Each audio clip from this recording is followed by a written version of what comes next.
Hello friends. DBMS सीखने की series में आज हम देख रहे हैं लेक्चर नंबर 15, जिसमें हम पढ़ेंगे इंट्रोडक्शन टू एसक्यूएल। एसक्यूएल क्या है? Structured query language. ये एक लैंग्वेज है जो डेटाबेस सॉफ्टवेयर्स को एक्सेस करने के लिए रिक्वायर्ड होती है। हम लोग पिछले लेक्चर्स में ये सीख चुके हैं कि व्हाट इज़ डेटाबेस। जब भी हम कोई एप्लीकेशन बनाते हैं, चाहे वो वेब एप्लीकेशन हो, डेस्कटॉप एप्लीकेशन हो या मोबाइल एप्लीकेशन हो, हम डेटा को कहीं पर स्टोर करते हैं सेकेंडरी स्टोरेज में। जहाँ पर भी हम डेटा को स्टोर करते हैं वो कई फाइल्स में स्टोर होता है। तो हमारे एप्लीकेशन का डेटा जिन फाइल्स में स्टोर हो रहा है उसका कलेक्शन कहलाता है डेटाबेस। तो डेटाबेस वो जगह है जहाँ पर हम अपनी एप्लीकेशन का डेटा रख रहे हैं। लेकिन इस डेटाबेस को यूज़ करने के लिए, मैनेज करने के लिए जो सॉफ्टवेयर हमें रिक्वायर्ड है वो सॉफ्टवेयर कहलाता है डेटाबेस मैनेजमेंट सॉफ्टवेयर। वो डेटाबेस मैनेजमेंट सॉफ्टवेयर ओरेकल भी हो सकता है, वो डेटाबेस मैनेजमेंट सॉफ्टवेयर माइस्क्यूएल भी हो सकता है, वो database management software SQL server भी हो सकता है, DB2 भी हो सकता है, यानी बहुत सारे ऑप्शंस हो सकते हैं। ये एक डेटाबेस मैनेजमेंट सॉफ्टवेयर है जिसका काम है डेटाबेस को मैनेज करना। अब हम एप्लीकेशन जब बनाते हैं तो हम हो सकता है कि जावा में कोडिंग कर रहे हों, हो सकता है कि हम PHP में कोडिंग कर रहे हों, हम किसी भी लैंग्वेज में कोडिंग करें। हमें चाहिए कि हम इस डेटाबेस सॉफ्टवेयर से इंटरैक्ट करें सो दैट ये हमारे डेटा को डेटाबेस में रख दे, और जब हमें ज़रूरत हो यही सॉफ्टवेयर, यही डेटाबेस सॉफ्टवेयर डेटाबेस में से डेटा निकाल कर हमको दे दे। इस तरीके से हमारे एप्लीकेशन की ज़रूरत पूरी हो सकती है। PHP का प्रोग्राम हो तो वो भी इस डेटाबेस सॉफ्टवेयर से बात करेगा और डेटाबेस सॉफ्टवेयर डेटाबेस पे वो डिज़ायर्ड ऑपरेशन परफॉर्म करेगा। लेकिन सवाल ये उठता है कि चाहे जावा हो, चाहे PHP हो, या डेटाबेस सॉफ्टवेयर को एक्सेस करने के लिए कोई क्लाइंट सॉफ्टवेयर हो, हम किसी भी तरीके से अगर डेटाबेस सॉफ्टवेयर से इंटरैक्ट करना चाहते हैं और डेटाबेस को यूज़ करना चाहते हैं तो हमें एक भाषा की ज़रूरत पड़ेगी जिससे कि हम डेटाबेस सॉफ्टवेयर से इंटरैक्ट कर सकें, और वो भाषा है एसक्यूएल। एसक्यूएल बाकी प्रोग्रामिंग लैंग्वेज के कंपैरिजन में काफ़ी सिंपल है। SQL language basically database software से इंटरैक्ट करने की लैंग्वेज है। तो चाहे आप जावा के थ्रू डेटाबेस सॉफ्टवेयर को एक्सेस करें या PHP के थ्रू एक्सेस करें या कोई और माध्यम से आप एक्सेस करें, आपको ज़रूरी है एसक्यूएल लैंग्वेज में आप कम्युनिकेशन करें। एसक्यूएल लैंग्वेज एक ANSI स्टैंडर्ड है। ANSI क्या है? ANSI एक संस्था है जिसने एसक्यूएल के अलावा और भी कई सारी लैंग्वेजेस जैसे कि C++, इनके स्टैंडर्ड्स तय करें, यानी इन लैंग्वेजेस में क्या फीचर्स होने चाहिए वो तय करने की ये संस्था ने कोशिश की है।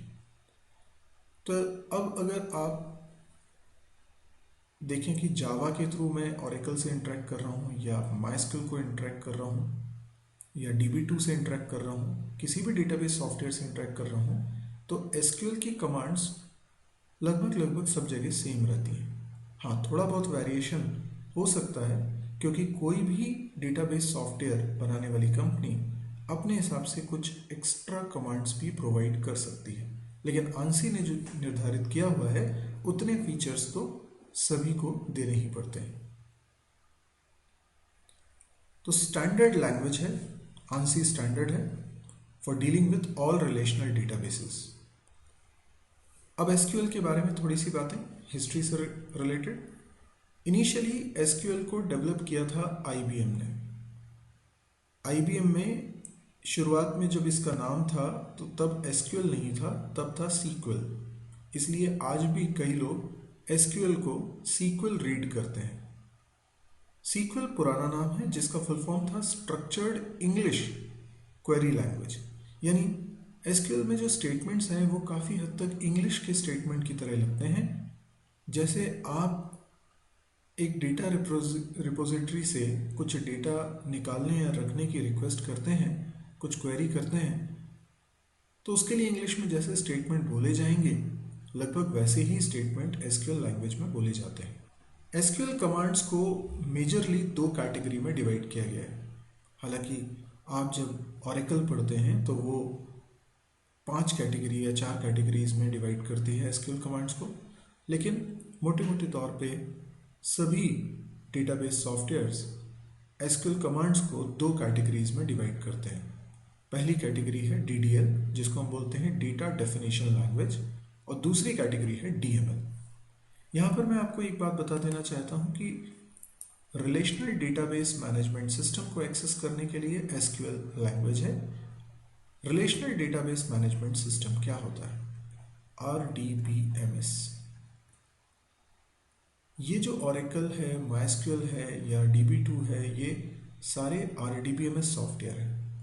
यानी कि ये जो डेटाबेस है ये कॉन्सेप्चुअलाइज किया जाता है, लॉजिकली माना जाता है कलेक्शन ऑफ टेबल्स। तो इन RDBMS सॉफ्टवेयर की पहली और ज़रूरी विशेषता ये है कि RDBMS सॉफ्टवेयर में database is a collection of tables। तो जो भी RDBMS सॉफ्टवेयर होंगे वो आपको एक ऐसा परसेप्शन देंगे डेटाबेस का कि database is a collection of tables. अब डेटाबेस क्या है? जैसे एक गोदाम होता है, एक गोदाम जिसमें कि बहुत सारा सामान रखा जा रहा है, ठीक है ना? ये गोदाम है। अब इस गोदाम के अंदर तो मुझे नहीं दिखाई दे रहा है कि क्या चीज़ें कैसी रखी हुई हैं, लेकिन अगर गोदाम का मैनेजर जिसका नाम ऑरेकल या माइस्क्यूएल है वो हमसे ये कहता है कि अंदर बहुत सारी टेबल्स हैं और टेबल्स में डेटा रखा जाएगा, तो हम उसकी बात पे यकीन कर लेते हैं और जब भी ज़रूरत पड़ती है हम उससे इसी भाषा में बात करते हैं। हम उससे कहते हैं कि भाई मेरा डेटा है उसे फला फला टेबल में रख दीजिए। जैसे मुझे स्टूडेंट के रिकॉर्ड्स रखने हैं तो मैं कहूँगा कि एक स्टूडेंट नाम की टेबल अंदर बना दो और उसके अंदर ये रिकॉर्ड्स रख दो। तो इसका मतलब जो परसेप्शन, जो नज़रिया हमारा इस डेटाबेस को लेकर बनता है वो है कलेक्शन ऑफ टेबल्स। तो ये टेबल्स का जो कॉन्सेप्ट है ये RDBMS का मेन कॉन्सेप्ट है। अब कमांड्स, जो एसक्यूएल कमांड्स है वो 2 कैटेगरी में डिवाइडेड है। पहली कैटेगरी कौन सी है? DDL, डेटा डेफिनेशन लैंग्वेज, जिसका मतलब है ये जो टेबल्स होंगी यही माध्यम है जिसमें कि हम डेटा रखेंगे। देखिए, डेटाबेस को अगर आप एक गोदाम की तरह सोच रहे हैं तो गोदाम के अंदर जो सामान आपको रखना है वो कुछ टेबल्स में रखना है, अलमारियों में रखना है। तो ऐसे ही सोचिए कि जो स्ट्रक्चर जिसके अंदर आप डेटा रखने वाले हो उस स्ट्रक्चर को तैयार करना, उसमें कुछ ऑल्ट्रेशन करना या उसको डिलीट करना, इस तरह के काम करना DDL कमांड के अंतर्गत आते हैं। यानी एसक्यूएल लैंग्वेज में वो स्टेटमेंट्स, वो इंस्ट्रक्शंस या कमांड्स जिनकी मदद से हम डेटाबेस के अंदर टेबल का निर्माण करते हैं या टेबल को ऑल्टर करते हैं या टेबल को डिलीट करते हैं, वो सारी कमांड्स DDL कमांड्स कहलाती हैं, डेटा डेफिनेशन लैंग्वेज कहलाती हैं। यहाँ पे डेटा से मतलब नहीं है, डेटा को जिसमें रखा जाना है उस स्ट्रक्चर से, उस फॉर्मेट से मतलब है। तो DDL कमांड्स में बेसिकली हम यही करते हैं। दूसरे तरह की जो कमांड्स होती हैं वो कहलाती हैं DML commands, data manipulation language. इसमें हमें एक्चुअल डेटा से मतलब होता है, यानी वो स्टेटमेंट जिसकी मदद से हम किसी टेबल के अंदर डेटा रखेंगे या किसी टेबल के अंदर रखे डेटा को अपडेट करेंगे या किसी टेबल के अंदर रखे डेटा को डिलीट करेंगे इस टेबल के अंदर रखे डेटा को सेलेक्ट करेंगे व्यू करने के लिए। तो इस तरह के जो काम होते हैं उसके लिए जो कमांड्स हमें लिखनी होती हैं वो कमांड्स कहलाती हैं डेटा मैनिपुलेशन लैंग्वेज।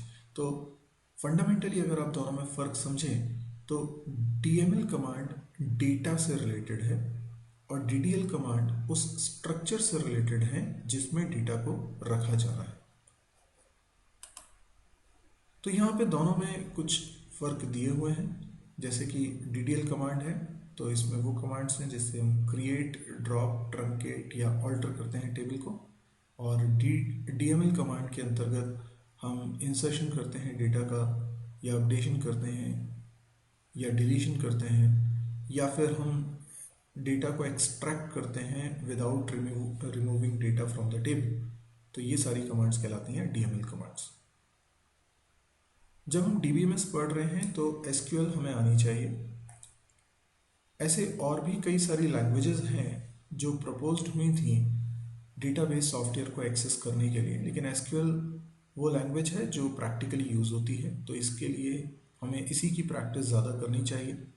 हम अपने आगे के वीडियोस में SQL को डिटेल में कवर करेंगे जिसमें हम बहुत सारी कमांड्स को देखेंगे। मेरी कोशिश रहेगी कि मैं SQL का वो हिस्सा बताऊं जो लगभग सभी डेटाबेस सॉफ्टवेयर्स में यूज़ हो पाता है। यदि आपको आज का लेक्चर समझ में आया हो तो आप इस वीडियो को लाइक करें। यदि आपको लगता है कि इस तरह के और वीडियोस देखने में आप इंटरेस्टेड हैं तो आप इस चैनल को भी सब्सक्राइब करें। मेरी एक वेबसाइट है www.mysirji.com। इस वेबसाइट को ज़रूर से विज़िट करें। इस वेबसाइट पे आपको और भी कई सारे कोर्सेज मिलेंगे जैसे कि C++, जावा, PHP, MySQL, डेटा स्ट्रक्चर। यहाँ पे आपको कैंपस प्रिपरेशन से रिलेटेड भी मटेरियल मिलेगा। यहाँ पर आपको कई सारे प्रोग्रामिंग क्वेश्चंस के सॉल्यूशंस भी मिलेंगे और वीडियो के फॉर्मेट में भी मिलेगा और टेक्स्ट के फॉर्मेट में भी मिलेगा। आपको ये साइट रेगुलर विजिट करनी चाहिए क्योंकि इसमें मैं रेगुलरली कंटेंट अपडेट करता रहता हूँ, तो इसमें नया कंटेंट आपको हमेशा मिलता रहेगा। तो आप इसको लगातार विजिट करें, बुकमार्क कर लें। इसके अलावा आप इसको, अगर आपको लगे कि ये वाकई में यूज़फुल है क्योंकि इसमें कंटेंट हिंदी में है और कई सारे लोग हैं जिनको कंटेंट हिंदी में चाहिए, तो अगर आपको लगे कि ये बहुत यूज़फुल है तो आप अपने सोशल नेटवर्किंग के द्वारा इसको शेयर भी कर सकते हैं। जैसे फेसबुक वॉल पे पोस्ट करें या व्हाट्सएप पे आप इसका लिंक भेजें ताकि ज़्यादा से ज़्यादा लोगों को इस वेबसाइट का लाभ मिल सके। Thank you.